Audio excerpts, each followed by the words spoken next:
বিধানসভা নির্বাচনে জোর প্রস্তুতি হাইলাকান্দি প্রশাসনের। প্রার্থীদের মনোনয়ন জমা দেওয়ার আগেই জেলা প্রশাসনের সেল গঠন।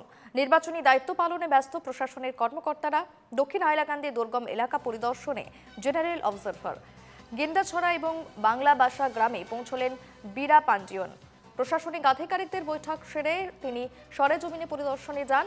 আর এই প্রথম কোনো জেনারেল অবজারভার কাটলিছড়া সার্কেলের দুর্গম এলাকায় সফর করলেন। প্রায় 2 ঘন্টার নৌপথ যাত্রা করে প্রবল বৃষ্টিকে উপেক্ষা করে প্রশাসনিক কর্তাদের সঙ্গে এই সফর, যা স্থানীয় গ্রামবাসীদের মধ্যে ব্যাপক চর্চার বিষয় হয়ে উঠেছে। হাইলাকান্দিতে জোরদার নির্বাচনী প্রচার।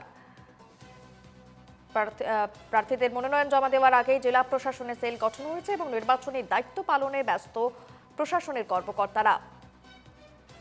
দক্ষিণ হাইলাকান্দি দুর্গম এলাকা পরিদর্শনে জেনারেল অবজারভার।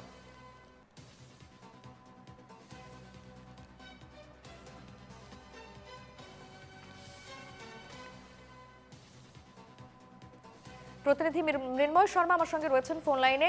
মৃন্ময়, আর মাত্র কয়েকটা দিন তারপরেই নির্বাচন আমরা জানি এবং ইতিমধ্যেই প্রার্থী তালিকাও ঘোষণা করা হয়ে গিয়েছে। জোর কদমে প্রস্তুতি পর্ব চলছে, প্রচার চলছে। আর এর মাঝে এবার আমরা দেখলাম প্রার্থীদের মনোনয়ন জমা দেওয়ার আগেই একেবারে জেলা প্রশাসনের সেল গঠন হলো এবং নির্বাচনী দায়িত্ব পালনে প্রশাসনের কর্মকর্তারা তারা অত্যন্ত তৎপর। আমরা যে ছবি দেখছি দক্ষিণ হাইলাকান্দি দুর্গম এলাকা পরিদর্শনে জেনারেল অবজারভার। হ্যাঁ, দক্ষিণ হাইলাকান্দির একদম প্রত্যন্ত অঞ্চল হচ্ছে বরুণছড়া, তারপর বাংলাবাসা।